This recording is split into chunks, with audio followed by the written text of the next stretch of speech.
The world envied their perfect marriage. The billionaire who worshipped his wife, the stunning woman who seemed to have it all. But behind closed doors, every gift he gave her was an insult, every gesture of love was pathetic, and the coffee she made him every morning contained something that would destroy his mind just in time for her to vanish with everything he owned. Hello, my beautiful family. If you're watching this now, before we go deeper into this story, please hit that subscribe button right now and turn on notifications. Comment below and tell me where you're watching from. Let's build a community that stands for truth. Now let's continue, because what you're about to discover will shake you. Inside their 42-room mansion in the Hamptons, Wilson Ashford walked on eggshells made of gold. He'd wake up at dawn, careful not to disturb Vivian, and have her favorite latte ready before she opened her eyes. Oat milk, double shot, precisely 140 degrees. He'd leave it on her nightstand with a handwritten note. "Good morning, beautiful. I'm the luckiest man alive." She'd sip it without reading the note. Most days, she wouldn't even say thank you. "It's too hot," she'd complain, or "it tastes burnt," or "why can't you just let me sleep?" Wilson would apologize. Always apologizing. Always shrinking. For their 5th anniversary, he bought her a custom Cartier necklace. Sapphires the exact shade of her eyes, set in platinum.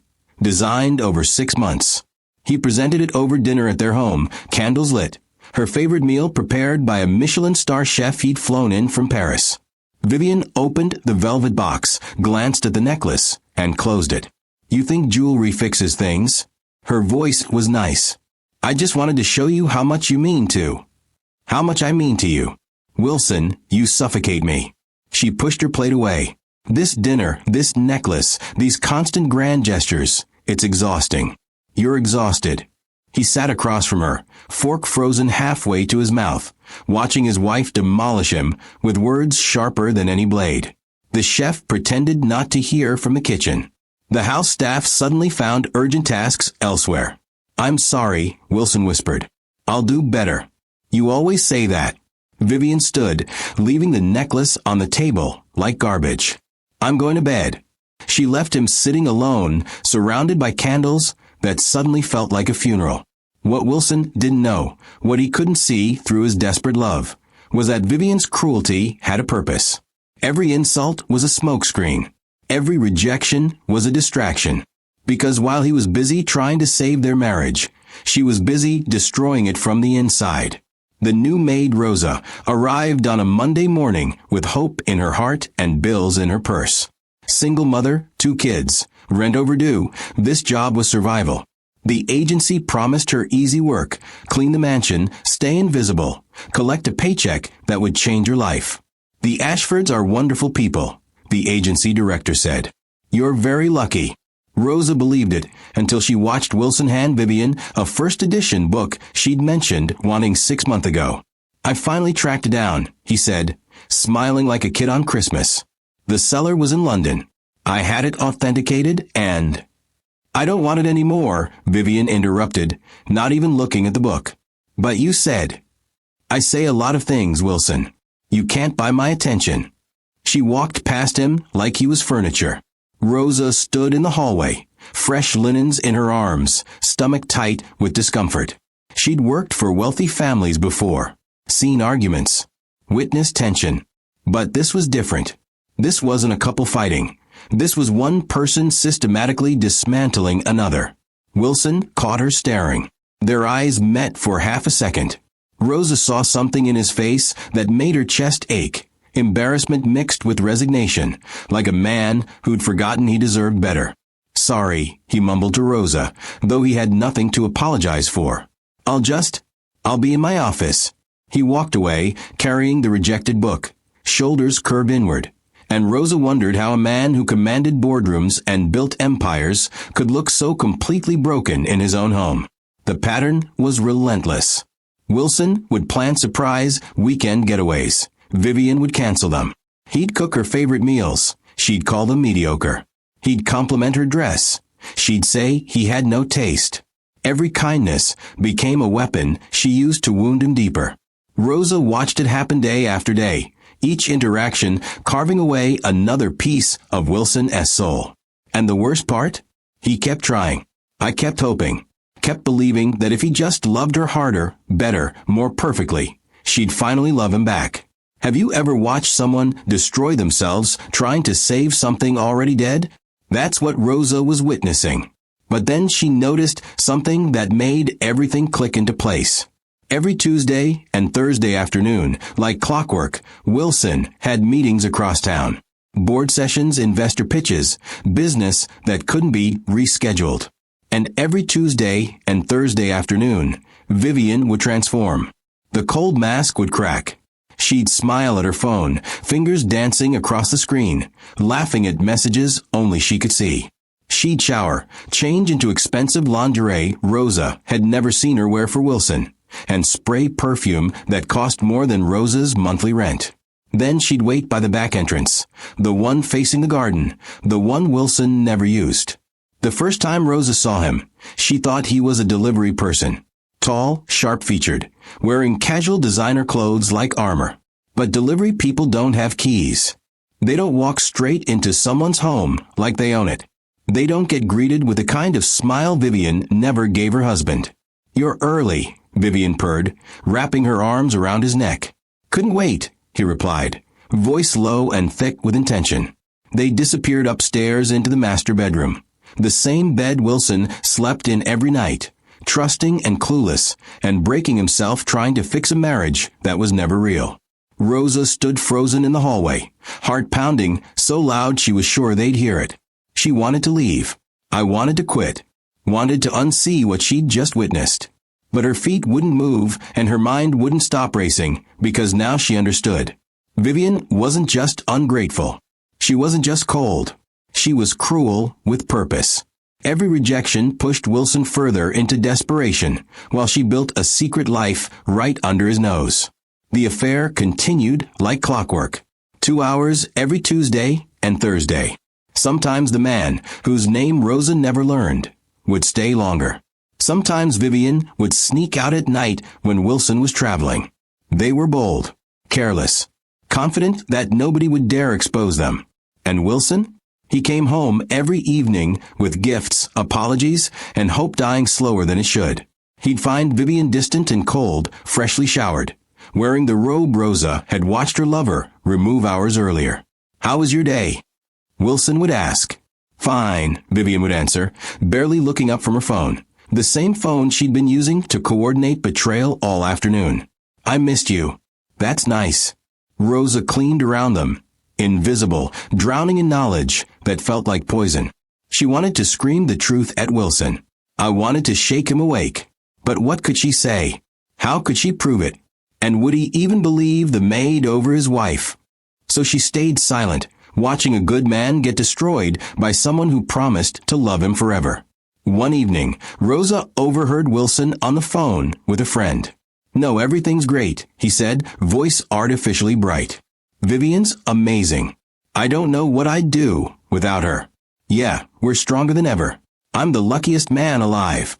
The lies he told himself were the saddest part.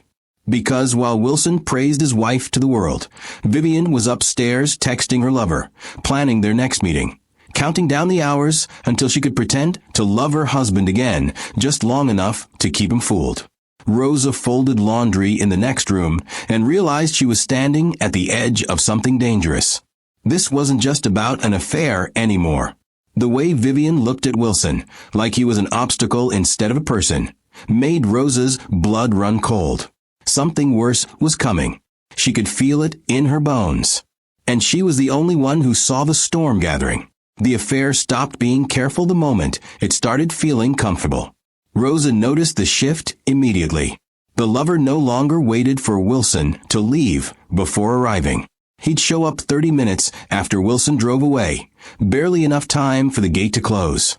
He stopped using the back entrance exclusively. Some days he'd park right in the circular driveway like he paid the mortgage. His name was Damien Cross. Rosa learned it by accident when Vivian left her phone on the kitchen counter. Screen lit up with a text that made Rosa's stomach drop. "Can't wait to have what's ours, baby." He won't know what hit him. What's ours? Not just an affair. Something bigger. One Thursday afternoon, Rosa was cleaning the upstairs hallway when she heard them in the master bedroom. The door wasn't fully closed. Their voices carried. "You're sure he doesn't suspect anything?" Damien's voice, casual, almost bored. "Wilson, please." Vivian laughed, cruel and sharp. "That man is so desperate for my approval, he'd believe the sky was green if I told him. He's pathetic." Pathetic, but rich. For now. Silence. Then Damien spoke again, slower this time. "How much longer do we have to play this game? I'm tired of sneaking around." "Soon," Vivian purred. "We just need him a little more broken. A little more dependent. Then we move." Rosa's hand froze on the doorframe. "Move? How do you move?" Her pulse hammered in her ears as she pressed closer to the crack in the door. "The lawyers confirmed it?" Damien asked. "Yes. If he's deemed mentally unstable, I get full control. Power of attorney. Access to everything, the whole empire. We just need to make sure he looks the part. And he's already halfway there. The man's falling apart." They both laughed. Cold. Calculated. The sound of predators circling wounded prey. Rosa's legs went weak. This wasn't just infidelity anymore. This was a conspiracy. This was theft dressed up as marriage. And Wilson had no idea he was being set up for complete destruction. She backed away from the door, silently, heart racing, mind spinning. What was she supposed to do with this information? Who would believe a maid over a billionaire's wife? And what would happen to Rosa if Vivian found out she'd been listening? That evening, Wilson came home early with a jewelry box. Another desperate attempt to buy back affection that was never real. "Vivian, I know things have been hard between us," he said, voice shaking slightly. "But I want you to know I'm committed to making this work. You're everything to me." Vivian barely glanced at the box.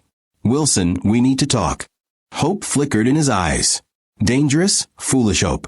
"I've been thinking," she continued, voice measured, strategic. "You've been so stressed lately. Making mistakes at work. Forgetting things. I'm worried about you." "I'm fine. Just tired." "Are you, though?" She tilted her head, concern painted on her face like a mask. "You've been forgetting meetings. Losing track of conversations. Yesterday you asked me the same question 3 times. Wilson frowned. "I did.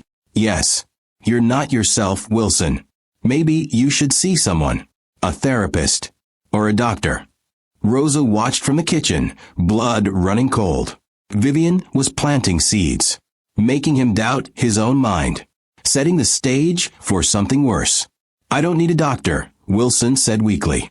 "But what if you do, and you don't realize it? That's how these things work, honey.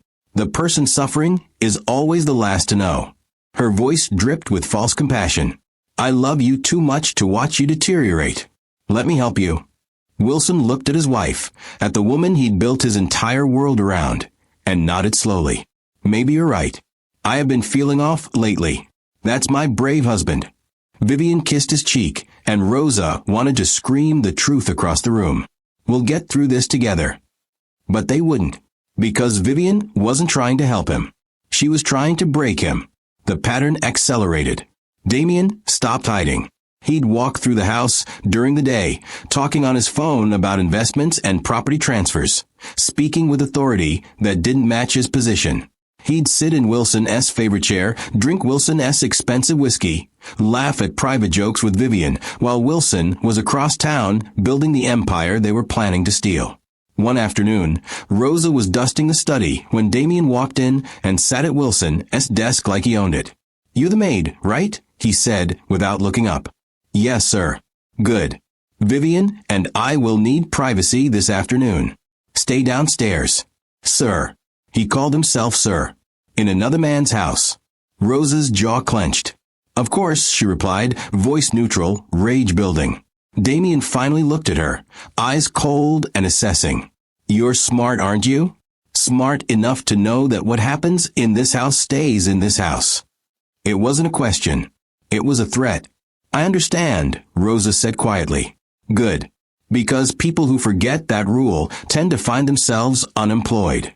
Or worse." He smiled, empty and dangerous. "Are we clear?" "Crystal." Have you ever felt so angry you could barely breathe, but had to smile anyway? That's where Rosa was. Powerless. Watching. Burning.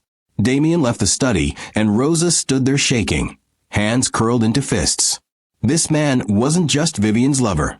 He was her partner in destruction. And together, they were moving through Wilson S. life like termites through wood, hidden and relentless. Later that week, Rosa overheard them again. This time in the dining room, voices are low but urgent. The timeline needs to speed up, Damien said. My investors are getting impatient. Your investors? Vivian snapped. This is my marriage. My plan.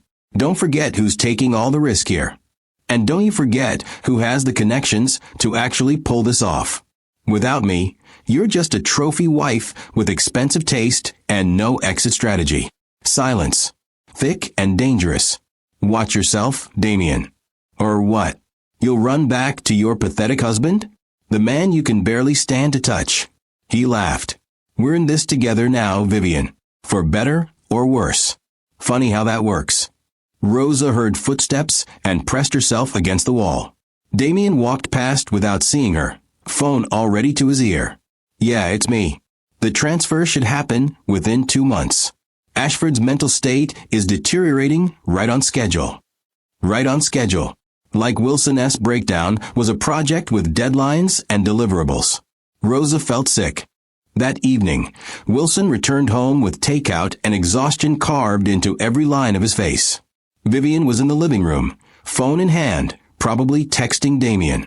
Long day, she asked without looking up. Yeah. The board meeting ran late. They're questioning some of my recent decisions. Wilson sat down heavily. I don't know, maybe they're right. Maybe I am slipping. Oh, honey. Vivian's voice was poison disguised as sympathy. You're not slipping. You're exhausted. You work too hard. You care too much. It's catching up with you. What if it's more than that? Then we handle it. Together. She finally looked at him, and Rosa saw the performance in her eyes. I'm here for you, Wilson. Always. He reached for her hand. She let him hold it for exactly 5 seconds before pulling away to check her phone. Sorry, work emergency, she lied. Wilson nodded, accepting the rejection like he deserved it, and Rosa wanted to shake him until he saw the truth. But the truth was a bomb that would explode everything, and she wasn't sure either of them would survive the blast. The next Tuesday, Damien arrived earlier than usual. He walked into the house like he'd already won, sat on the couch, and put his feet on the coffee table Wilson had custom-made in Italy. Vivian curled up next to him, running her fingers through his hair. 2 more months, she whispered. 2 more months, he confirmed. Then this place is ours. Rosa stood in the hallway, watching them claim a kingdom that didn't belong to them, and something inside her shifted. She'd been scared. She'd been silent. She'd been protecting herself. But watching them plot Wilson S. destruction, while he broke himself trying to save a marriage built on lies, made one thing clear. Silence wasn't safe anymore. Silence was complicity. And Rosa was done being part of this conspiracy just because she needed a paycheck. Something had to give. Someone had to speak. Because Wilson was running out of time, and he didn't even know the clock was ticking. Wilson started forgetting things he'd never forgotten before. Simple things first. Keys. Meetings. Conversations he swore he'd had, but apparently never happened. Then bigger things. Investor names. Project deadlines. The password to his own company server that he'd used for 6 years straight. You changed it, he told his assistant over the phone, voice frustrated and confused. Sir, we didn't. You reset it yourself last Tuesday. No, I didn't. You sent an email about it. I can forward it to you. Wilson hung up and stared at his computer screen until the letters blurred. He didn't remember sending that email. Didn't remember changing anything. But the evidence was right there in his sent folder, time-stamped and undeniable. Was he losing his mind? At home, Vivian watched his deterioration with carefully performed concern. You called me Lisa this morning, she said one evening, voice heavy with manufactured worry. What? No, I didn't. You did, Wilson. 3 times. Lisa. Who is Lisa? I don't know anyone named Lisa. Then why did you call me that? She touched his face gently, eyes full of false sympathy. Baby, this is getting serious. You're scaring me. Wilson pulled away, hands shaking. I'm fine. I'm just tired. You keep saying that. But tired people don't forget their wife's name. She paused for effect. What if it's something neurological? My uncle had early onset dementia at 43. He started exactly like this. Fear cracked across Wilson's face. I'm not 43. I'm 38. Age doesn't matter with brain disease, honey. It just happens. Vivian's voice was a scalpel cutting into his sanity. We should get you checked. For my peace of mind, if nothing else. Wilson nodded slowly, defeat settling over him like fog. Maybe you're right. Rosa watched this exchange from the kitchen doorway, fury building in her chest, because she knew something Wilson didn't. Every morning, Vivian prepared his coffee herself. I insisted on it, told Rosa to handle everything else, but specifically kept that one task private. And every morning after drinking that coffee, Wilson would leave for work looking slightly dazed, slightly off, slightly less himself. Rosa started paying attention. She'd slip into the kitchen early, before Vivian came down, and watch from the pantry. The ritual was precise. Vivian would grind fresh beans, brew the coffee, then reach into her robe pocket for a small container. White powder. Sometimes pills she'd crush between 2 spoons. She'd stir it in carefully, taste test it, add more if needed, then call Wilson down for breakfast like a loving wife. What kind of monster poisons someone and calls it love? Rosa's hands trembled as she watched. She wanted proof, wanted to grab that container and run straight to Wilson. But Vivian was always careful, always cleaned up. The container disappeared back into her pocket, and Wilson would drink his coffee without suspicion, trusting his wife completely, while she destroyed him 1 cup at a time. The symptoms got worse. Wilson developed headaches that made him wince in board meetings. His hands shook when he signed documents. He'd start sentences and forget how to finish them. He'd cry randomly, sudden overwhelming emotions that made no sense, embarrassing himself in front of colleagues who started whispering concerns. Maybe he's having a breakdown, they'd say. The pressure finally got to him. He's not fit to lead anymore. Exactly what Vivian wanted them to think. One morning, Rosa found Wilson in his study at 4 a.m., head in his hands, surrounded by files he couldn't remember working on. Mr. Ashford? Rosa said softly. He looked up, eyes red and lost. I don't know what's happening to me, Rosa. I feel like I'm disappearing. Sir, have you considered that maybe? Maybe I'm losing my mind? Yeah, I've considered it. He laughed bitterly. My wife thinks I need psychiatric evaluation. My board thinks I need to step down. Maybe they're all right. Rosa wanted to scream the truth, wanted to grab his shoulders and shake him awake. But without proof, she was just a maid accusing a billionaire's wife of poisoning. Who would believe her? And what would happen to her kids if she spoke too soon and got it wrong? The internal war was tearing her apart. Meanwhile, Damien's visits became brazen. He'd show up during dinner sometimes, invited by Vivian under the pretense of being a family friend. Wilson couldn't quite remember meeting. Damien's been so supportive during this difficult time, Vivian would say, squeezing Damien's hand while Wilson sat across from them confused. Have we met before? Wilson would ask. Several times, actually. Damien would lie smoothly. But I understand you've been having memory issues. No offense taken. The gaslighting was surgical, precise, devastating. Rosa served them dinner and watched Damien touch Vivian's lower back when Wilson wasn't looking. Watched them exchange glances heavy with anticipation. They were getting comfortable, getting sloppy, getting confident that Wilson was too far gone to notice. One afternoon, Rosa was cleaning the upstairs bathroom when she heard them in the bedroom. Their voices carried through the vent. How much longer? Damien asked. Soon. His assistant called me today. Said Wilson had a panic attack during a presentation. Started crying in front of investors. Vivian's voice was electric with excitement. It's working faster than we planned. What about the increased dosage? He doesn't suspect a thing. I told him his medication was vitamins for stress. He takes them every night like a good boy." She laughed, cold and vicious. "By next month, he'll be checking himself into psychiatric care voluntarily. Then everything transfers to me." Rosa's hand flew to her mouth. Medication. Not just the coffee. Pills too. Multiple poisoning streams. They were accelerating his breakdown from every angle. And the business? Once I have power of attorney, we liquidate the smaller assets first. Quietly. By the time anyone notices, we'll have moved enough offshore that it won't matter. You're brilliant. I'm practical. Wilson was always going to be a stepping stone. He just didn't know it. Do you understand what it feels like to know someone's being murdered slowly and be powerless to stop it? Rosa leaned against the bathroom wall, legs weak, mind racing. She had to do something. I had to find proof. Had to save a man who'd been nothing but kind to her while his wife destroyed him with precision. That evening, Rosa waited until the house was quiet. She slipped into the master bedroom while Vivian was in the shower and Damien had left. Her hands shook as she searched through Vivian's things. The nightstand, the dresser, the bathroom cabinet. Nothing. Vivian was too careful. Then Rosa saw Vivian's robe hanging on the back of the door. She reached into the pocket and felt it. Small, hard, plastic. She pulled it out.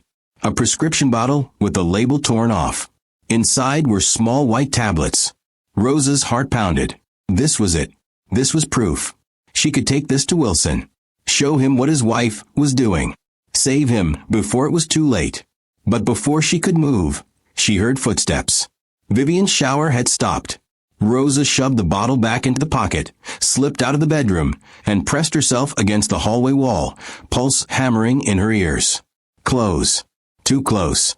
The next morning, Wilson came down for breakfast, moving like a man underwater. Slow. Confused. Fragile. Vivian handed him his coffee with a smile. "How are you feeling, baby?" "Tired. My head feels heavy. You didn't sleep well. I heard you pacing at 3 a.m. Another lie. Wilson hadn't left the bed. Rosa had checked. "I don't remember that." "Of course you don't. That's the problem, Wilson. Your memory is failing." Vivian's voice was gentle poison. "Drink your coffee. It'll help." Wilson lifted the cup. Rosa watched from the kitchen, stomach twisted in knots. She saw Vivian's eyes track the cup's path to his lips. Saw Damien's text light up Vivian's phone on the counter. "Is it done yet?" Rosa made a decision. A reckless, dangerous, possibly life-destroying decision.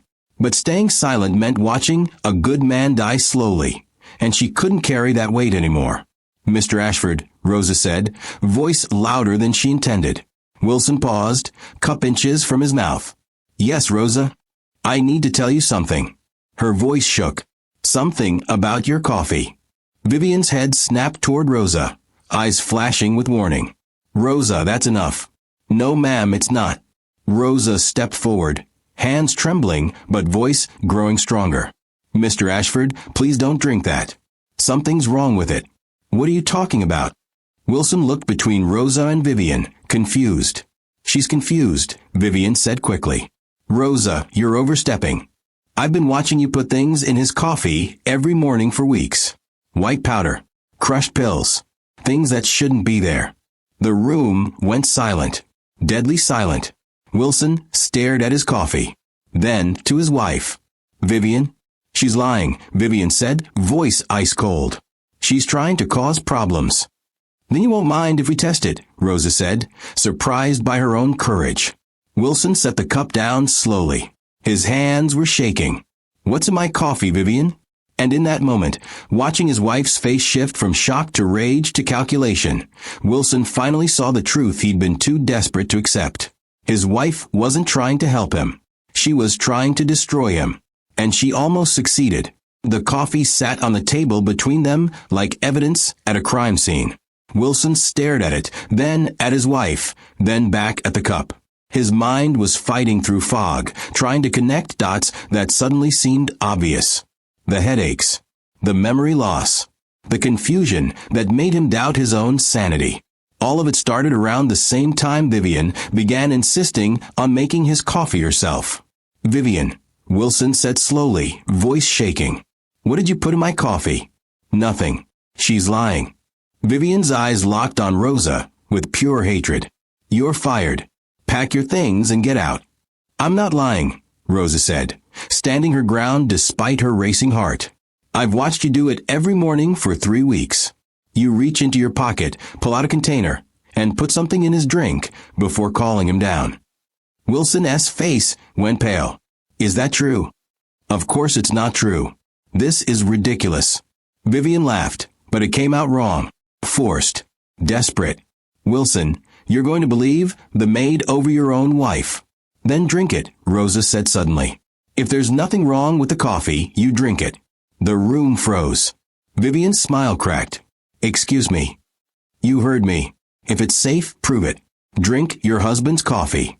Wilson turned to his wife, and for the first time in years, he looked at her without the filter of desperate love.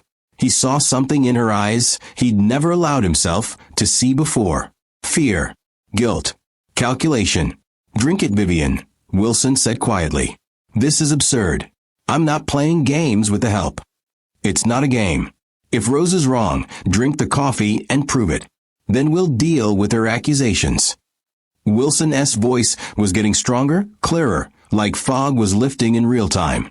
But if you won't drink it, I need to know why. Vivian's hands clenched into fists. Her carefully constructed mask was crumbling. I don't have to prove anything to you or anyone else. Yes, you do.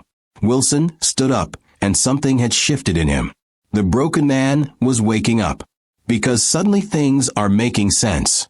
The memory problems started when you began making my coffee. The confusion. The crying. I felt like I was losing my mind. His voice cracked. Did you drug me, Vivian? You're being paranoid. Then drink the coffee. No. That single word landed like a confession. Wilson stumbled backward, hand over his mouth, reality crashing into him with devastating force. His wife. The woman he'd loved with everything he had. The woman he'd built his entire world around. Had been poisoning him. Oh my God, Wilson whispered. What did you do to me? Vivian's face hardened. The loving wife act died completely, replaced by something cold and vicious. You want the truth, Wilson? Fine. You were weak. Easy to manipulate. Desperate for affection like a starving dog. You made it so easy. Rosa gasped. Wilson looked like he'd been shot. What are you talking about? His voice was barely audible. You really think I loved you? You think this marriage was real? Vivian laughed, cruel and sharp. You were a means to an end. A lonely, pathetic billionaire who would do anything for a beautiful woman's approval. I saw you coming from a mile away. Stop, Wilson said, but she wouldn't. Every gift you gave me, every desperate attempt to make me happy, every time you apologized for existing, it was pathetic. You were so easy to control, so easy to break down. I barely had to try. Why? Wilson's voice broke completely. If you hated me so much, why stay? Why not just leave? And give up access to your fortune? Please. I'm not stupid, Wilson. I'm practical. Vivian crossed her arms. But you were getting suspicious lately, starting to question things. So we had to speed up the timeline. We. Wilson repeated. Who's we? The front door opened. Damien walked in like he'd been listening from outside, waiting for his cue. He strolled into the kitchen, hands in his pockets, completely comfortable in another man's home. We, Damien said, answering the question with his presence. Wilson stared at him. Who are you? I'm the man your wife actually loves. The man she comes to when you're at work thinking you're building something meaningful. Damien smiled, cold and arrogant. I'm also the man who's been helping her plan your complete mental breakdown so we can take everything you own. The words hit Wilson like physical blows. He gripped the counter to stay upright. You've been poisoning me to steal my company? Not steal. Transfer. Legally. Vivian pulled out her phone, scrolled through something, then showed Wilson the screen. See this? Power of attorney documents. Once you're declared mentally incompetent, I get complete control of your assets, your business, your properties, everything. And you're going to have me committed? Wilson's voice was hollow. You were doing half the work yourself, Damien said. Walking around confused, crying in meetings, forgetting basic information. A few more weeks, and you'd have checked yourself into psychiatric care voluntarily. Wilson looked between them. These two people who conspired to destroy him, and something inside him finally broke free from the chains of desperate love. You planned this from the beginning. Not the beginning. I did marry you for your money, but I was willing to play the long game. Then I met Damien, and suddenly the long game felt too long. Vivian shrugged. So we adjusted our strategy.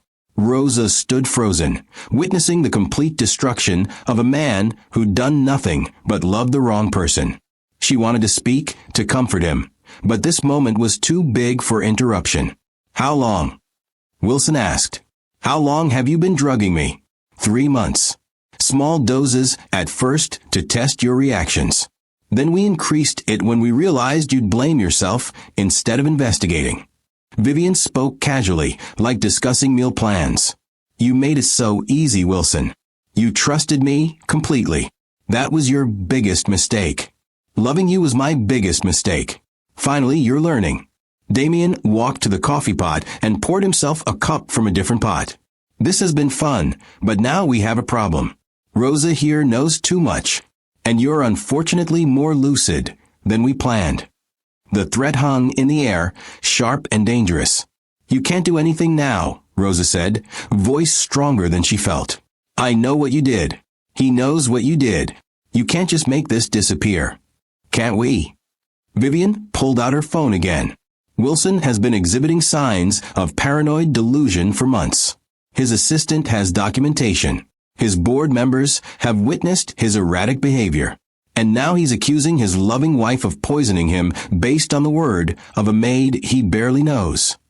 She smiled. Who do you think they'll believe? Wilson's face went white. You already set up the narrative. Of course we did. We're not amateurs. Damien finished his coffee. Here's what's going to happen. You're going to have a complete mental breakdown. Today. Right now. You'll become violent, irrational, dangerous. We'll have no choice but to call for psychiatric intervention. And if I refuse, then we leak the videos, Vivian said casually. What videos? The ones I've been recording of you during your worst moments. Crying, ranting, talking to yourself, looking completely unhinged. She scrolled through her phone again. I've got hours of footage. Enough to convince any judge you're a danger to yourself and others. Have you ever watched someone realize they've been trapped by a predator who planned every move? Wilson's face went through shock, denial, horror, and finally cold rage. You destroyed me on purpose, he said quietly. I deconstructed you strategically, Vivian corrected. There's a difference. I loved you. You loved the idea of me. You loved having a beautiful wife to show off. You never actually knew me, Wilson. You were too busy worshiping to notice I was planning your destruction. Rosa couldn't stay silent anymore. You're a monster. Vivian turned to her, eyes flat and emotionless. I'm a realist. Wilson had something I wanted. I took steps to acquire it. That's not monstrous. That's business. That's evil, Rosa shot back. Call it what you want. But by this time next month, I'll control a multi-billion-dollar empire, and Wilson will be in a facility, somewhere remembering what it felt like to be relevant. Vivian looked at Wilson with something close to pity. You should have been stronger. Should have been harder to manipulate. This is as much your fault as mine. Wilson stood there, broken and betrayed, realizing that the woman he'd given everything to had orchestrated his destruction with precision and without remorse. The marriage was a lie. The love was a performance. And he'd been too desperate to see it until poison nearly destroyed him completely. Get out, Wilson said quietly. This is my house too, Vivian replied. Get out before I call the police. Damien laughed. And tell them what? That your wife drugged you? With what proof? The coffee's still sitting there. You haven't tested it. And even if you do, we'll say Rosa poisoned it to frame Vivian. He stepped closer. You're not thinking clearly, Wilson. Which is exactly what we'll tell everyone. Wilson realized they'd thought of everything. Every angle. Every defense. They'd build a trap so complete that even knowing the truth might not be enough to escape it. But looking at Rosa, at this woman who'd risked everything to save him, Wilson made a choice. He could collapse under the weight of betrayal, or he could fight back with whatever strength he had left. "You haven't won yet," Wilson said. "Haven't we?" Vivian smiled. "The game's already over, Wilson. You just don't know it." Wilson grabbed the coffee cup with shaking hands and poured it into a glass container. "I'm testing this. Today. Right now." "Good luck proving anything," Vivian said, but her voice had an edge of worry. "Get out of my house. Both of you." Wilson's voice was steel now, clarity burning through the fog. "I want you gone in 10 minutes. Damien laughed. "You're not kicking us out of anywhere. You're in no position to make demands. This is my house. My name on the deed. You're trespassing. Leave or I'll call the police right now." "Call them," Vivian challenged. "Tell them your wife is trying to hurt you. Watch them look at you like you're crazy. Watch them see exactly what we've been building for months. A paranoid, unstable man having delusions about his devoted wife." Wilson pulled out his phone anyway. His hands were steadier now, adrenaline cutting through whatever drugs were still in his system. But before he could dial, Vivian made her move. She grabbed a kitchen knife from the block and sliced it across her own forearm. Not deep, but enough to bleed. She screamed, high and piercing, then dropped the knife near Wilson's feet. "He attacked me," she shrieked. "Rosa, you saw it. He attacked me." Rosa stood frozen in shock as Vivian clutched her bleeding arm, tears streaming down her face in a performance so convincing it was terrifying. Damien immediately pulled out his phone and started recording. "Vivian, are you okay?" Damien said loudly for the camera. "Wilson, what did you do?" "I didn't touch her." Wilson backed away from the knife like it was a snake. "She cut herself." "Rosa, you saw it." "I saw you threaten her," Damien said, still recording. "I saw you become violent and unstable. This is exactly what we were worried about." Vivian was sobbing now, cradling her arm. "I just wanted to help him. I just wanted him to get treatment. And he attacked me." The trap was springing shut in real time. Wilson looked at Rosa desperately. Tell them what really happened." Rosa's voice came out stronger than she felt. "Mrs. Ashford cut herself. Mr. Ashford never touched her. I saw the whole thing." "You're protecting him because he pays you," Damien said dismissively. "Your testimony means nothing." Sirens wailed in the distance. Vivian had already called 911, probably the moment Wilson had threatened to. She'd planned this. Every second of it. The injury. The recording. The witness manipulation. This was her endgame. Police burst through the front door minutes later, called by Vivian's earlier text. They saw a bleeding woman, a knife on the floor, and a man who looked exactly like someone having a breakdown. "He attacked me," Vivian told the officers, voice trembling perfectly. "I think he's having a psychotic episode. He's been showing signs for months. Please help him." "Sir, I need you to step back," one officer said to Wilson. "I didn't touch her. She cut herself to frame me." Wilson knew how it sounded. Paranoid. Delusional. Exactly what they wanted. "Sir, calm down." "I am calm. I'm telling you the truth." Wilson's voice rose, and he immediately regretted it. Every word was digging him deeper. "He's been drugging himself," Vivian added, pointing to prescription bottles she'd strategically placed on the counter earlier. "Mixing medications. His behavior has been erratic for months. His company is concerned. His doctor is concerned. I've been trying to get him help, but he refuses." The officers looked at Wilson with pity and suspicion. A mentally unstable tech billionaire having a breakdown was a story they'd heard before. "Mr. Ashford, we're going to need you to come with us," the officer said gently. "Just for an evaluation." "No, I'm not going anywhere. This is my house." "Sir, your wife has a serious injury. We need to sort this out properly. She cut herself. Rosa saw it." Wilson turned to the maid desperately. "Tell them." Rosa stepped forward. "Officers, I witnessed everything. Mrs. Ashford cut her own arm. Mr. Ashford never touched her. She's trying to frame him. The officers exchanged glances. A maid defending her employer against his injured wife. It looked exactly like what Damien had predicted. Paid loyalty. "Ma'am, we appreciate your statement, but we need to follow protocol," the officer said. "Mr. Ashford, please come with us voluntarily. If you resist, we'll have to arrest you." Wilson felt the walls closing in. Everything Vivian had built was working perfectly. His symptoms. His documented erratic behavior. Her injury. The knife. The witnesses. It was a masterpiece of manipulation, and he'd walked right into it. "Don't let them take me," Wilson said to Rosa, and the desperation in his voice was heartbreaking. "If they take me, she wins. She gets everything. Sir, last warning." Wilson looked at his wife, at the satisfaction barely hidden behind her tears, and made a decision that might destroy him. He went willingly. Fighting would only make him look more unstable.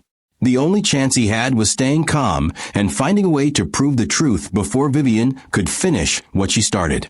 As they led him toward the door, Vivian called out, voice dripping with false concern. "I love you, Wilson. We'll get you the help you need. I promise."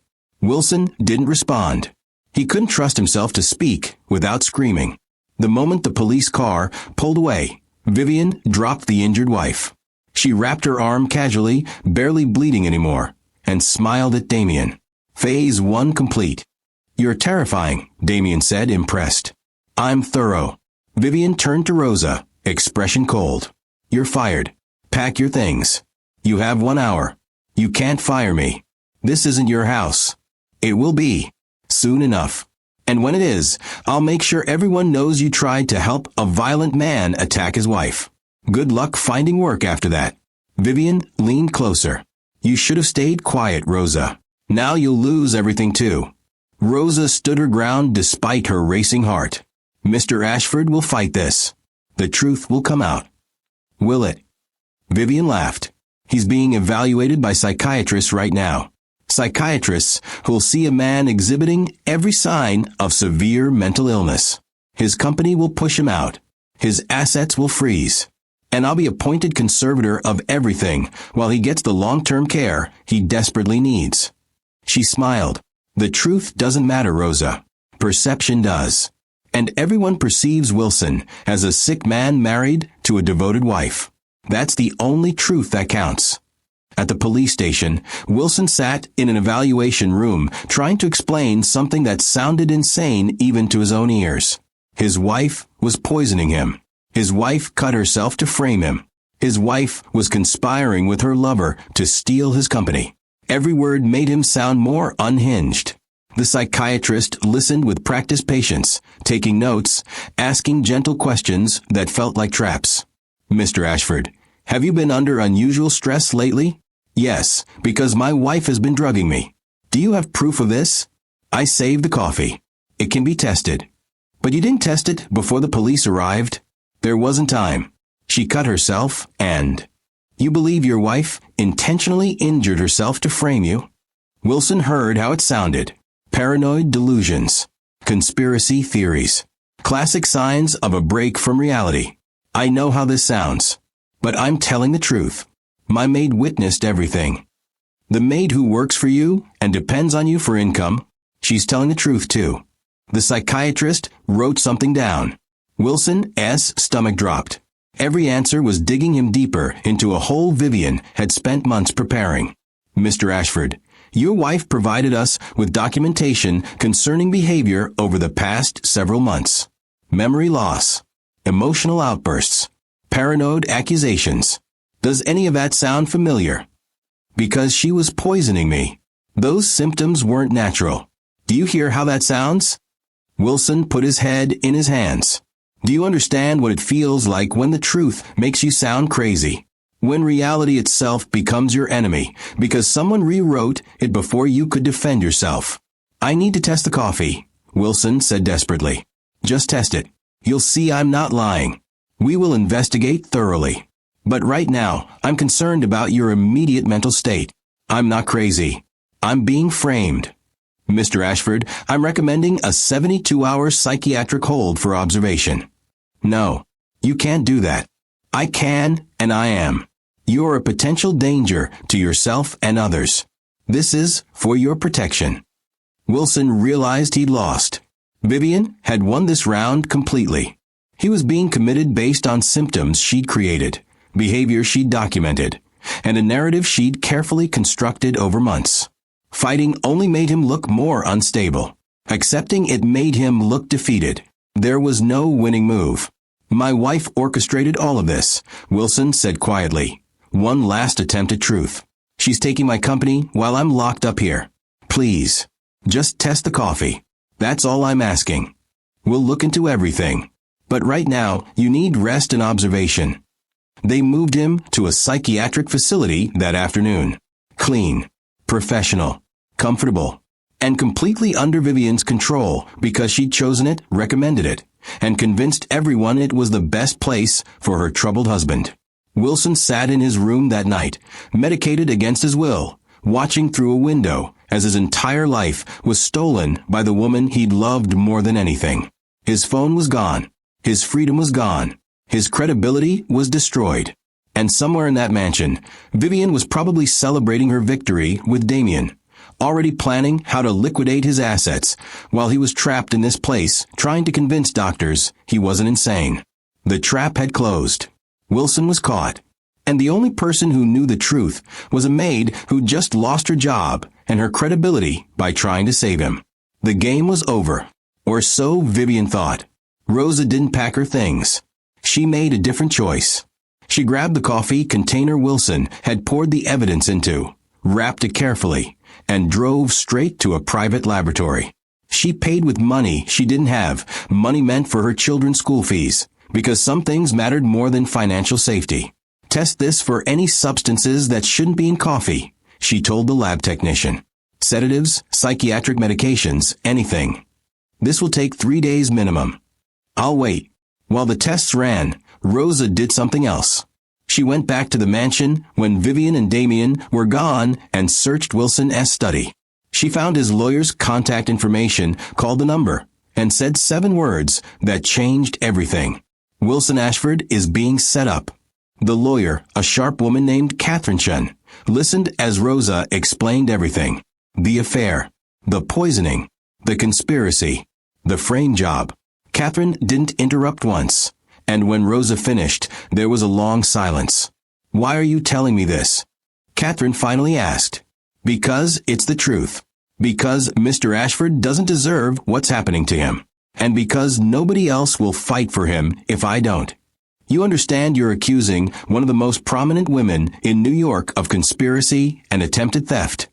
I'm not accusing. I'm stating facts. And I have proof coming. Catherine met Rosa at a coffee shop 2 days later. Rosa handed her the lab results with shaking hands. Catherine read them once, then twice, her expression hardening with each line.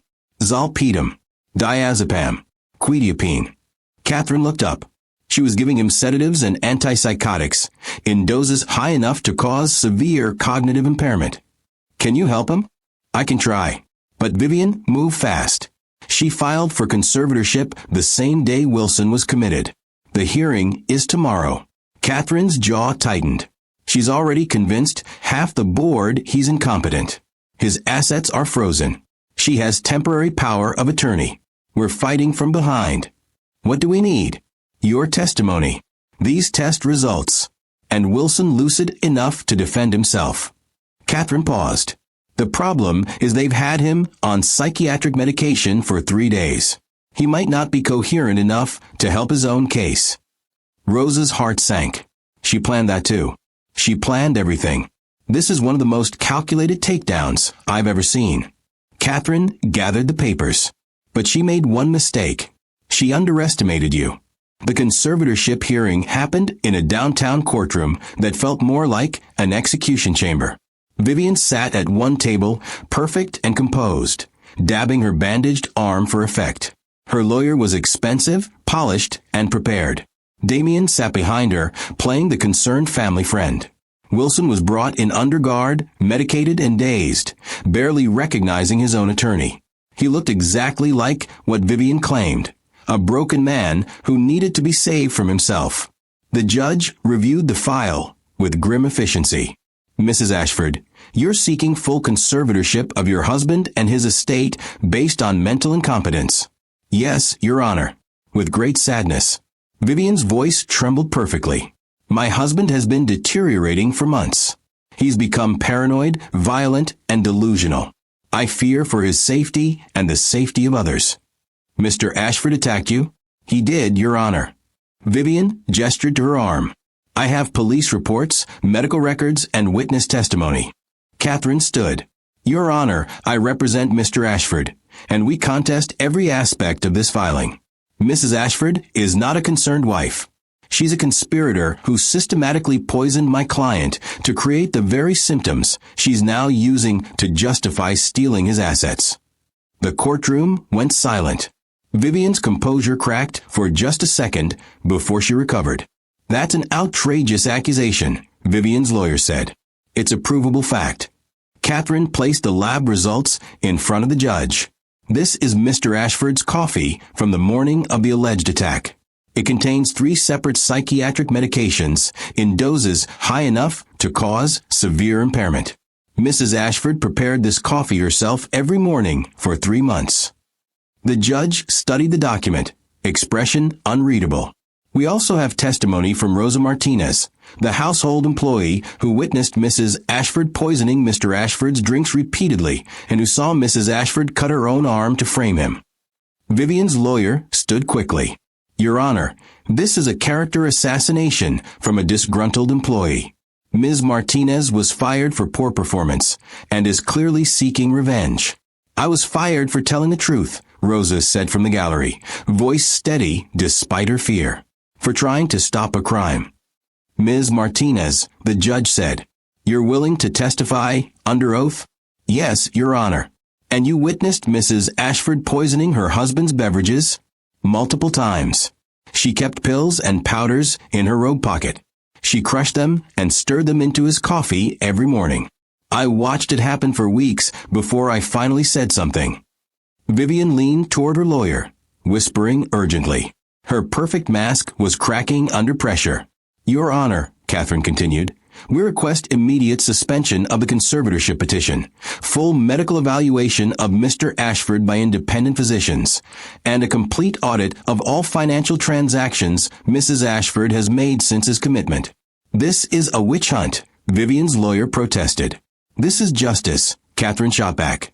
My client was systematically drugged, gaslit, and framed by his own wife. The evidence is overwhelming. The judge looked at Wilson, who was struggling to focus through his medication fog. Mr. Ashford, do you understand what's happening here? Wilson lifted his head slowly. His words came out slurred but determined. My wife poisoned me. Tried to steal everything. Rosa saved my life. He's delusional, Your Honor, Vivian said quickly. This is exactly what I've been dealing with. Paranoid accusations. Conspiracy theories. Except now there's lab evidence supporting his claims, the judge said coldly.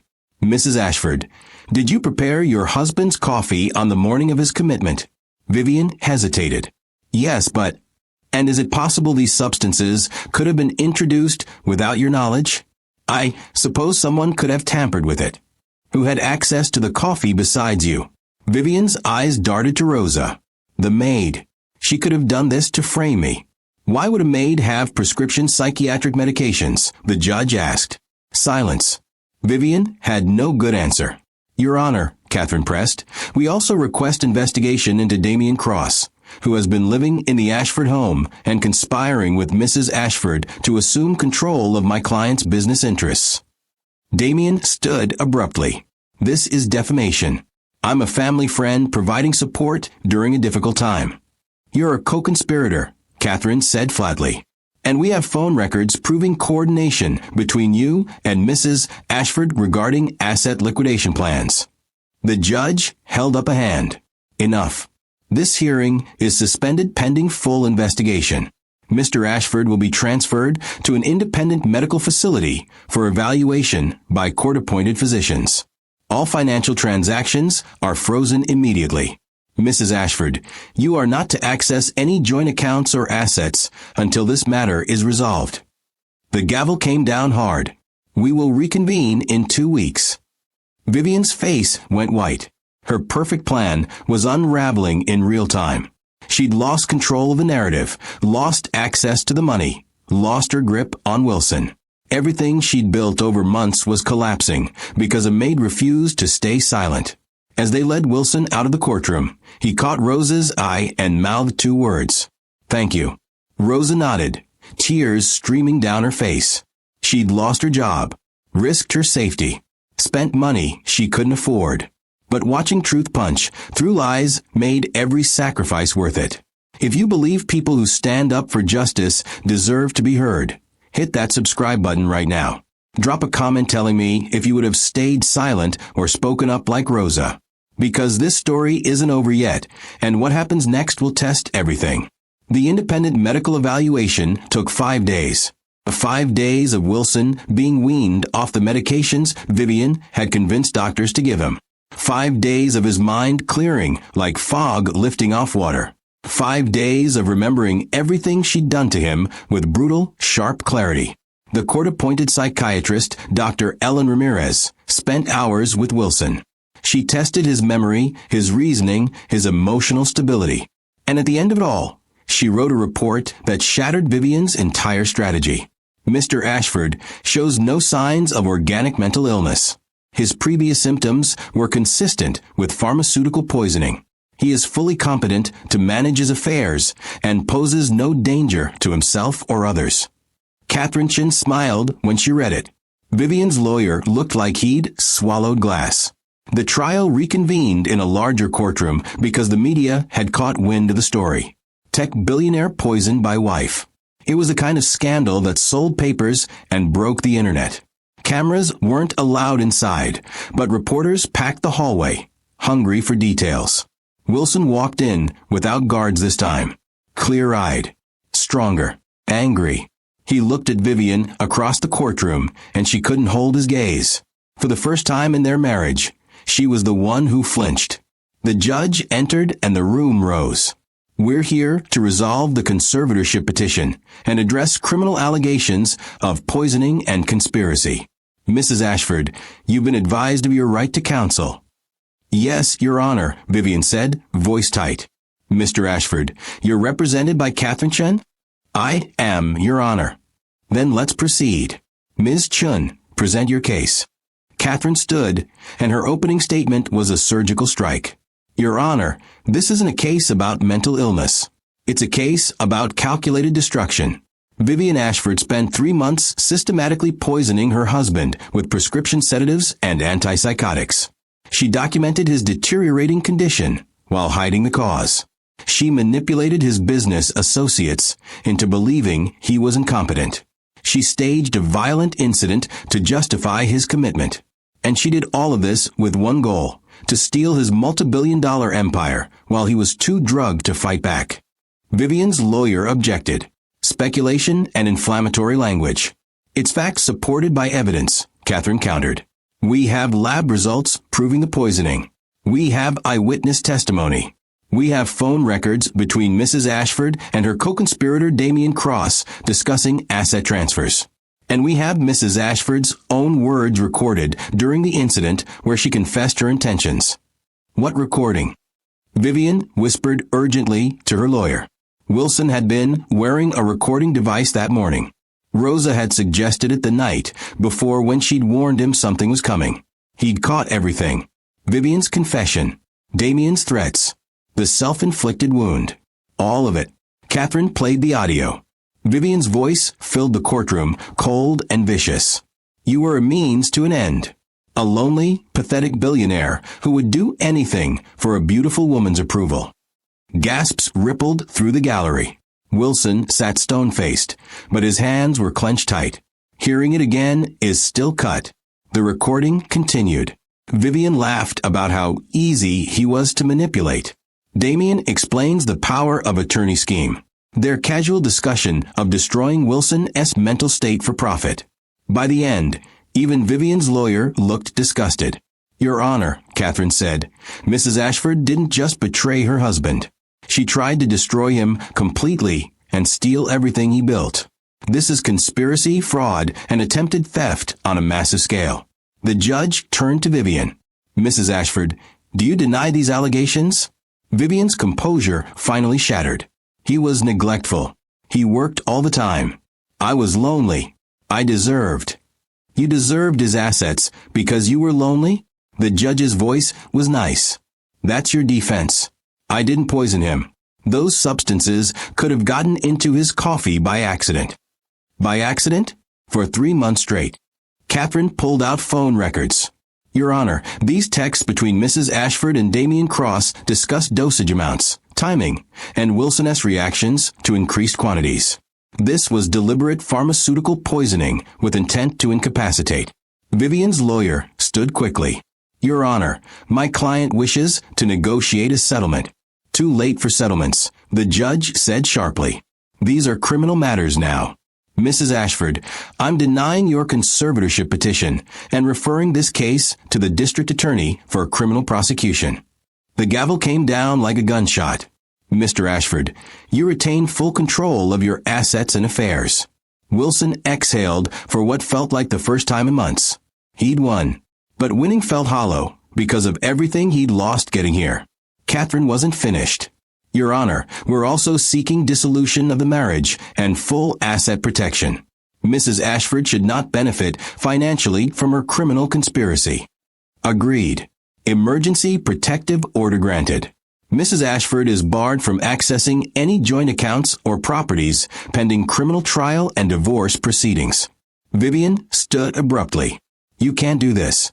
Half of everything is legally mine. You poisoned your husband to steal it all, the judge said flatly. You're lucky you're walking out of here without handcuffs. Don't test my patience further. Security moved toward Vivian as she realized her kingdom was crumbling in real time. Wilson, please, she said, turning to him desperately. We can fix this. We can work it out. I made mistakes, but mistakes. Wilson's voice was quiet but lethal. You tried to have me committed so you could rob me blind. You poisoned me. You destroyed my reputation. You made me doubt my own sanity. He stood, looking down at her. You're not my wife. You're a criminal. And I hope you get exactly what you deserve. Vivian's face twisted with rage and fear. You'll regret this. I'll fight you in court for years. I'll take half of everything you own. I'll destroy you. You already tried, Wilson said. And you failed. The district attorney filed criminal charges that afternoon. Conspiracy to commit fraud. Poisoning with intent to incapacitate. Filing false police reports. The list went on. Damien Cross was arrested at his apartment trying to flee with bags of cash and documents. He cracked under questioning within hours, confirming everything and giving prosecutors detailed testimony about the entire conspiracy in exchange for a reduced sentence. Vivian's lawyer tried to negotiate, but there was nothing to negotiate. The evidence was overwhelming. The recordings were damning.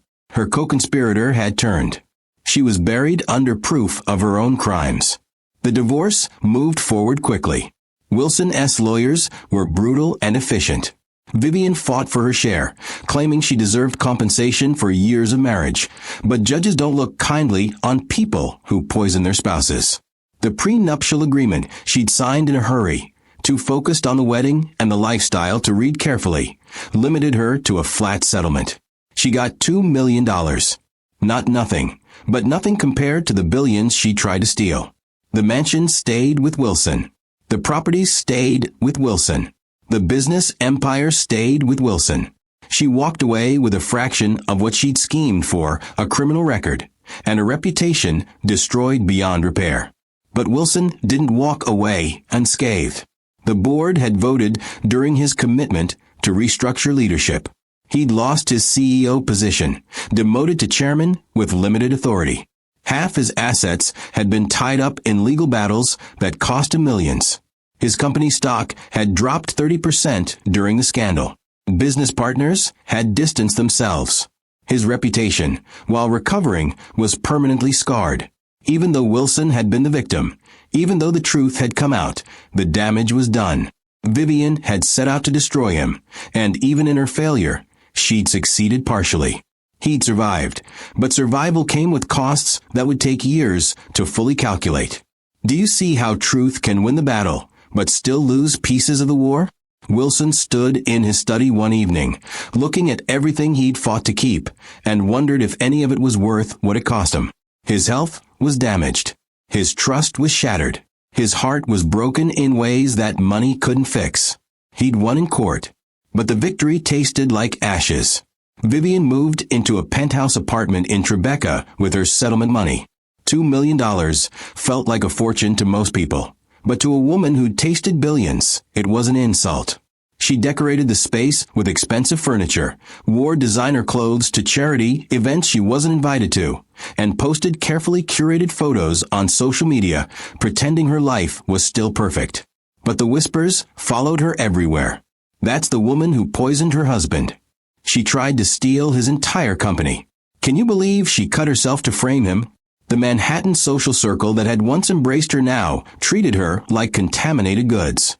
Invitations stopped coming. Friends stopped calling. The charity boards quietly asked her to resign.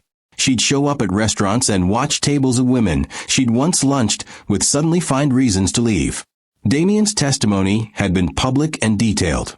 He described their affair, the conspiracy, the planning sessions where they'd laughed about Wilson's deterioration. He'd provided text messages, emails, and recorded phone calls. In exchange for cooperating, he'd gotten 3 years in minimum security. Vivian got 5 years probation, community service, and a criminal record that followed her like a shadow. She couldn't get a real job. Tech companies wouldn't touch her. Financial firms saw her name and ended interviews. Even retail positions dried up once managers Googled her and found the articles. Socialite convicted of conspiracy to defraud husband. The man she destroyed for money wouldn't hire her either, and nobody blamed him. Vivian started drinking more. Wine at lunch became vodka at breakfast. She'd sit in her penthouse, scrolling through photos of her old life, the mansion, the galas, Wilson's arm around her waist back, when he'd loved her desperately. She'd traded all of it for a man who'd abandoned her. The second police got involved, and a pile of money that was shrinking faster than she'd planned. One afternoon, she called Wilson. She'd promised herself she wouldn't, but loneliness and alcohol made people do desperate things. "What do you want, Vivian?" His voice was cold, unrecognizable from the warm, hopeful tone he'd used throughout their marriage. "I just wanted to talk." "We have nothing to talk about." "Wilson, please. I made mistakes. Terrible mistakes. But we had something real once, didn't we?" "No, we didn't. You were performing, and I was too desperate to notice." He paused. "You tried to destroy me, Vivian. You poisoned me. You made me doubt my sanity. You stole months of my life. Don't call this number again." He hung up. Vivian sat there holding her phone, tears streaming down her face, realizing that the man who'd once begged for her attention now couldn't stand to hear her voice for 30 seconds. She tried reaching out to old friends. They didn't answer. She showed up at events uninvited and was politely asked to leave. She dated men who Googled her halfway through dinner and suddenly remembered urgent appointments. Her world had contracted to the walls of a penthouse that felt more like a prison every day. The worst part wasn't the isolation. It was knowing. Vivian had gambled everything on a conspiracy that almost worked, and now she had to live with the consequences while watching Wilson rebuild the life she tried to steal. His company stock recovered. His reputation slowly healed. Business partners came back. He was photographed at charity events looking healthy, confident, and free.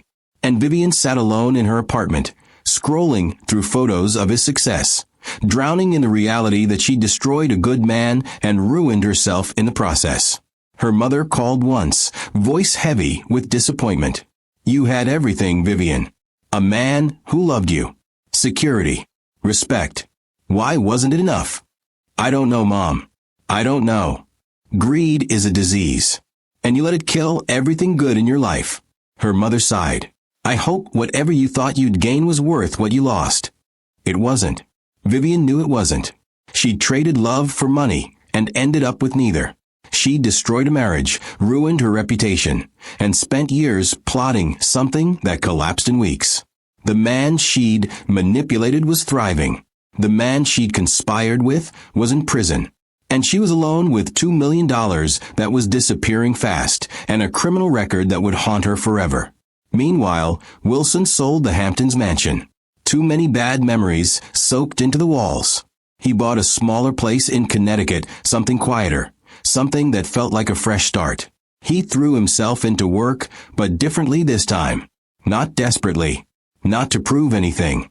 Just because he was good at it and it gave him purpose. He promoted people based on competence instead of trying to win their approval. He made decisions without second-guessing himself into paralysis. He said no to things he didn't want to do. The man who'd once shrunk to fit his wife's cruelty was learning to take up space again.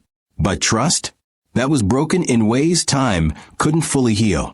He went on dates occasionally, but intimacy felt dangerous now. Every kind word made him wonder what the person really wanted. Every gesture of affection triggered memories of Vivian's performance. He'd build walls around his heart that even good people couldn't quite break through. Rosa visited him once, 6 months after the trial. She'd found a new job, better pay, and Wilson had quietly paid off her mortgage without telling her until she got the notice from the bank. She cried when she realized what he'd done. "You saved my life," Wilson told her over coffee. "This is the least I could do. I just told the truth. You risked everything to tell the truth. Most people wouldn't have." He looked at her with gratitude that made Rosa's eyes water. "You're the only reason I'm still here, still sane, still in control of my life. Thank you doesn't cover it, but thank you. You deserved better than what she did to you. Maybe. But I also chose her. I ignored red flags because I was desperate to be loved. That's on me too." Wilson stirred his coffee. "I'm learning to be okay alone. To not need someone else's approval to feel valuable. It's harder than rebuilding my company, but it matters more." Rosa smiled. "You're going to be okay, Mr. Ashford." "Wilson, please. After everything, you've earned the right to use my first name." "Wilson," Rosa corrected. "You're going to be okay." He wanted to believe her. Some days he did. Other days he stared at his reflection and saw the ghost of the broken man Vivian had created, still haunting the edges of his recovery. But he was standing. He was fighting. He was rebuilding himself from pieces she tried to shatter beyond repair. And that had to count for something. That had to be worth the battle. Vivian watched his recovery from a distance, scrolling through articles about his comeback, and felt something she'd never felt before. No regret for getting caught. Regret for doing it in the first place. Wilson had loved her genuinely, desperately, completely. And she'd taken that love and weaponized it for money she didn't need. Now he was free and she was trapped. He was healing and she was rotting. The roles had reversed, and the irony was almost poetic. She tried to put him in a cage and ended up building her own instead. The bars weren't physical. They were social, emotional, and reputational. But they were just as real and twice as permanent. Have you ever watched someone destroy themselves trying to destroy someone else? That was Vivian's story. And there was no appeal, no second chance, no way to undo the choices that had brought her here. 2 years later, Wilson stood in his new office overlooking the Connecticut River and realized something that would have broken him once, but now brought him peace. He was happy. Not the desperate, anxious happiness of trying to please someone who couldn't be pleased. Real happiness. Quiet. Solid. High. The company had recovered stronger than before. He'd restructured leadership with people who valued competence over politics. He'd launched new products that changed industries. Forbes had done a feature calling him the comeback king, but Wilson barely read it. External validation didn't feed him anymore. He'd learned to find worth in himself, and that shift changed everything. He dated occasionally, but stayed single. Not because he was damaged beyond repair, but because he'd learned the difference between being alone and being lonely. Alone was peaceful. Lonely was what he'd felt in a marriage, surrounded by cruelty disguised as love. He chose peace. Rosa had become a friend. Real friendship, built on mutual respect and shared trauma. She'd visit once a month, and they'd have coffee and talk about her kids, his business, life beyond the nightmare they'd survived together. She never asked for anything beyond that mortgage payment he'd already given, and that made Wilson trust her completely. "You seem different," Rosa said during one of their visits. "Lighter." "I stopped carrying her weight," Wilson replied. "Took me a while to realize I'd been doing that even before the poisoning. Carrying her moods, her disappointments, her cruelty. I thought that was love. Turns out it was just self-destruction with flowers attached. You deserved better. I did. And now I give myself better. That's the shift." Wilson smiled, and it reached his eyes this time. "I don't need someone else to complete me anymore. I'm already complete. If someone comes along who adds to that, great. But I'm not searching desperately. I'm just living." Rosa squeezed his hand. "I'm proud of you. I'm proud of you too. You risked everything to tell the truth when staying silent would have been easier and safer. That takes courage most people don't have. It was the right thing to do. It was. But right things often cost the most. You paid a price for your integrity, and I'll never forget that." They sat in comfortable silence, two people who'd been through fire and came out changed but not broken. That was a victory. Not unscathed survival, but scarred resilience. They'd lost things they couldn't get back, but they'd gained something more valuable. They'd kept their souls intact. Across town, Vivian sat in her penthouse, staring at bills she could barely pay. The $2 million was gone. Spent on maintaining appearances nobody believed, buying friends who never materialized, and funding a lifestyle she couldn't afford. She was broke. Not poor by normal standards, but broke by the standards she'd set for herself. Her probation officer had found her a job at a call center. $8 an hour answering customer complaints. She'd shown up the first day and quit after 2 hours. The humiliation was too much. Sitting in a cubicle next to people who recognized her from the news, whispering about the woman who'd tried to poison her billionaire husband. She applied for assistance programs using a fake name. Shopped at discount stores wearing sunglasses and baseball caps. Avoided mirrors because the woman staring back was unrecognizable. 42 years old, beautiful, and completely alone. Her mother had stopped calling. Her friends had evaporated. Damien was in prison and wouldn't respond to her letters anyway. She'd burned every bridge trying to steal everything. And now she stood on an island of her own, making with nowhere to go. One night, drunk and desperate, Vivian wrote Wilson a letter. Pages of apologies, explanations, pleas for forgiveness. She detailed her regrets, admitted her wrongs, begged for another chance not as his wife, but as someone who'd learned from catastrophic mistakes. She sealed it, addressed it, walked to the mailbox, and stood there for 20 minutes before throwing it in the trash. What could she possibly say that would matter? Sorry I poisoned you? Sorry I tried to steal your life? Sorry I destroyed both of us in pursuit of greed? Words were meaningless against brutal actions. Apologies couldn't undo what she'd done. They couldn't give him back the months she'd stolen. They couldn't restore the trust she'd shattered. They were just noise from someone who'd proven herself incapable of love. She went back to her apartment, poured another drink, and accepted the truth she'd been avoiding. This was her life now. This emptiness. This isolation. This consequence. She'd gambled everything on a conspiracy born from selfishness, and she'd lost more than money.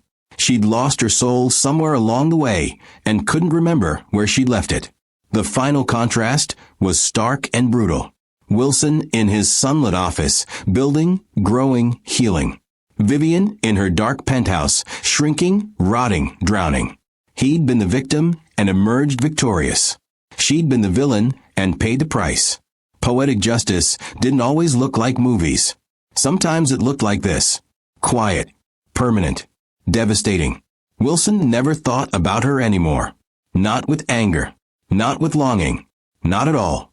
She'd become irrelevant to his narrative, a chapter he'd survived and moved past. That erasure hurt Vivian more than any punishment the courts had given her. She tried to become the center of his universe and ended up becoming nothing at all. The story could have ended differently if Vivian had chosen honesty over conspiracy. if she'd asked for a divorce instead of drugging him, if she'd valued integrity over wealth. But she didn't.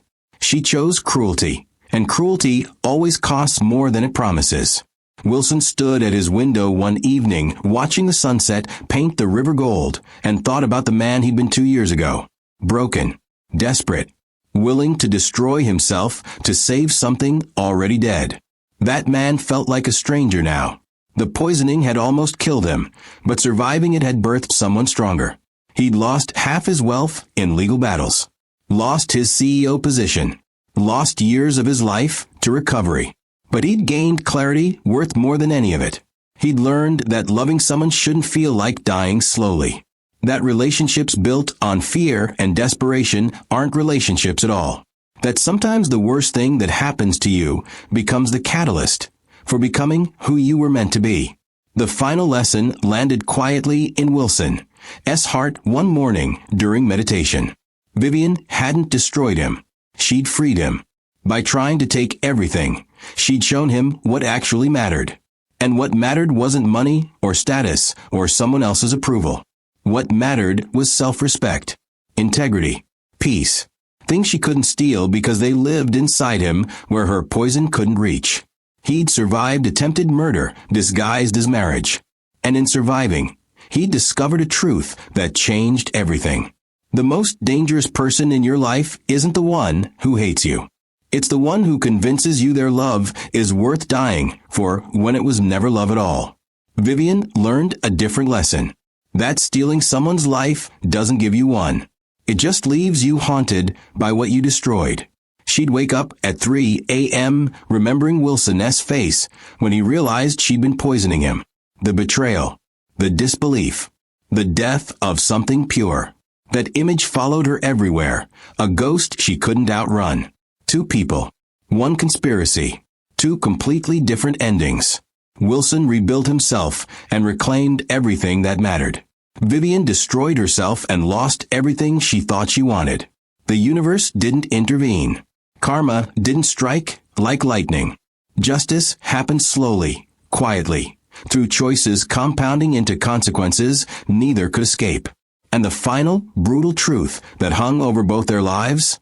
Some prisons have bars. Others have penthouses. But they're all built by the choices we make when we think nobody's watching. Wilson chose integrity when it cost him everything. Vivian chose greed when she had everything. And those choices defined who they became when the dust finally settled. Thanks for watching and making sure to subscribe to my channel. God bless you.